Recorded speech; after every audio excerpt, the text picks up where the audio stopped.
உனக்கு சொத்து வேணுமோ வேணாமோ, ஆனா சட்டப்படி நீ இந்த வீட்டோட வாரிசு தானே. உனக்கு எதுவுமே வேணான்னாலும் அது வேணாம்னு நீ சட்டப்படி எழுதி கொடுத்துட்டுல நீ போகணும். வெளியூர் போறேன்னு சொல்லிட்டு உண்மையை சொல்லிட்டு போக வேண்டியதானே. எதுக்கு இந்த நாடகத்தை போடுறிய? இப்படி நிப்பாட்டுறீங்களா? அதுக்கு தான் அந்த நாடகம். டேய், ஏன்டா இப்படி எங்களை எப்பவுமே தப்பா நினைக்கிற? எங்க கிட்டலாம் சொன்னா என்னப்போ, என்ன தப்பு இருக்கு? எதுக்கு சொல்லணும்?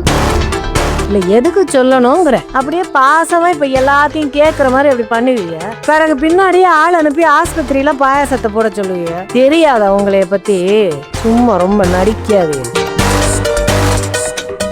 ஏ அரக்காப்படி, மாமா அமைதியா இருக்காருன்னு ரொம்ப வாயை நீட்டி அளக்காத. கால்ல போட்டு மிதிச்சு நசுக்கி தூக்கி எரிஞ்சிருவாரு. அதனால நானும் ரொம்ப பொறுமையா தான் இருக்கேன். இருக்குடி, உனக்கு இவளுகளுக்கெல்லாம் ஒரு நாள் இருக்கு. ஏய், விளக்கு மாறு பிஞ்சு போயிடும். எங்க வந்து யாருக்கிட்ட பேசிட்டு இருக்க? அவனுங்க அண்ணன் தம்பிக்குள்ள பேசிட்டு இருக்காங்க. இவங்க இந்த வீட்டுக்கு வாக்கப்பட்டு வந்திருக்காங்க. அந்த உரிமையில அவ பேசிக்கிட்டு இருக்கா. நீ என்னடி ஊடால வந்து காக்கா மூக்கு நுழைச்சுக்கிட்டு இருக்க? ஐயா, உங்க பஞ்சாயத்துல இவனை இழுக்காதீங்க.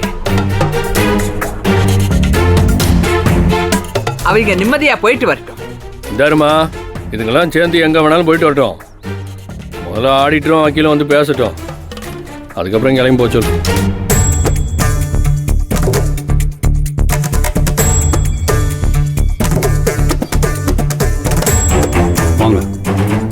அடேங்கப்பா, வந்துட்டாங்க 2 சாணக்கியர்கள்.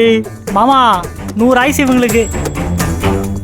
சார் வணக்கம் சார். வணக்கம் சார். வாங்க வாங்க, அங்கே குடிப்போம். சரி வாங்க.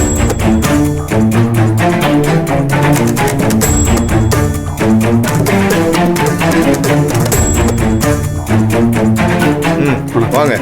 வணக்கம்மா. வணக்கம்மா. எல்லாரும் எங்கேயோ கிளம்பி நிற்கிற மாதிரி இருக்கு. அதான் வந்துட்டீங்களே, இனி விளங்கினா மாதிரி தான். அது ஏன் சார், அடுத்தவங்க என்ன பண்றாங்க, என்ன வேலை பாக்குறாங்கன்றதுல ஏன் இவ்வளவு ஆர்வம்? நம்ம வேலையை மட்டும் நம்ம பார்த்துட்டு போவே முடியாதுல்ல. வந்த வேலையை பாருங்க சார். என்ன மேடம் இப்படி சொல்லிட்டீங்க? சார், நீங்க ஏதோ வேலை தானே வந்திருக்கீங்க, அந்த வேலையை மட்டும் பாருங்க. எங்களை கேள்வி கேட்கிற வேலைலாம் வச்சுக்காதீங்க. நீங்க ஒரு காஃபி போட்டு கொடுத்தீங்கன்னா அதை குடிச்சிட்டு பொறுமையா உட்காந்து பேசலாம். ஏன்னா விஷயம் ரொம்ப முக்கியமான விஷயம். எடுத்தோம் கவுத்தோன்னு பேச முடியாது. ஐயோ போதும் சார், ஒரு காப்பிக்கு இவ்வளோ நீட்டி முளைக்காதீங்க. உங்களுக்காண்டிதான் 1 kg காப்பி பொடி எக்ஸ்ட்ராவா வாங்குறது இந்த வீட்டில்.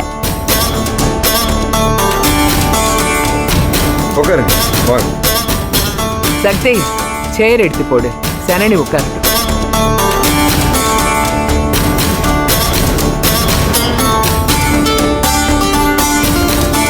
ஏம்மா பாத்துமா, பார்த்து உட்கார்.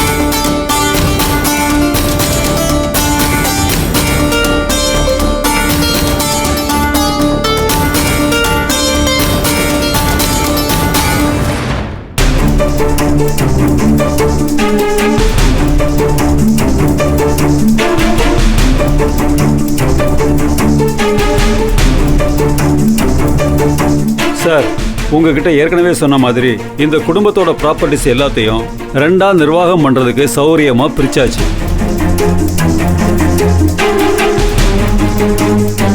திண்டுக்கல், பழனி, கோயம்புத்தூர், ஸ்ரீவில்லிபுத்தூர், கோயில்பட்டி, இந்த எல்லா ஊர்லேயுமே நமக்கு வியாபாரம் இருக்கு. அதை தாண்டி நிலப்புலன், காம்ப்ளெக்ஸ், பில்டிங்னு எல்லாத்தையும் கம்ப்ளீட்டாக லிஸ்ட் எடுத்துட்டு 2 சம பங்கா பிரிச்சாச்சு. அதில் யார் யாருக்கு என்னென்ன சேரணும்னு இதில் ஃபுல் டீட்டெயில்ஸ் இருக்கு. படித்து பார்த்துட்டு கையெழுத்து போடுங்க. பேசாம இருங்க. படிக்கவும் வேண்டாம், ஒன்றும் வேண்டாம். இந்தாருங்க, அவர் சொன்ன ஒரே ஒரு வார்த்தைக்காகத்தான் நாங்கள் இதெல்லாம் ஒத்துக்கிட்டோம். மற்றபடி எங்களுக்கு இந்த சொத்தும் வேண்டாம், ஒரு மண்ணும் வேண்டாம். ஏப்பா ஞானா, எதுக்குப்பா உணர்ச்சி வசப்படுற? எல்லாம் போதும்பா. முதல்ல சாமிக்கு முன்னாடி வச்சு கையெழுத்த போடுங்கப்பா. அவங்களும் கிளம்பணும் நிற்கிறாங்கல்ல, ஆளாளுக்கு வேலையை பார்க்கட்டேன். ஆடிட்டர், மற்ற விஷயங்களையும் தெளிவாக சொல்லிடுங்க. ஆமாம் ஆமாம் சார், ஒரு முக்கியமான பாயிண்டை மறந்துட்டேனே சார். உங்கள் 2 பேரோட ஒய்ஃபும் சொத்துல பங்கு வேணும்னு கேட்டிருக்காங்க இல்லையா? இப்போ எல்லாத்தையும் உங்கள் பேர்லேயே ட்ரான்ஸ்ஃபர் பண்ணியாச்சு. நாளைக்கு குணசேகரன் சாருக்கு ஏதாவது பிரச்சனைன்னா உங்கள் மனைவிகள் கேட்டால் நீங்களே கொடுக்கலாம். அதுக்கான பவர் உங்ககிட்ட இருக்குது.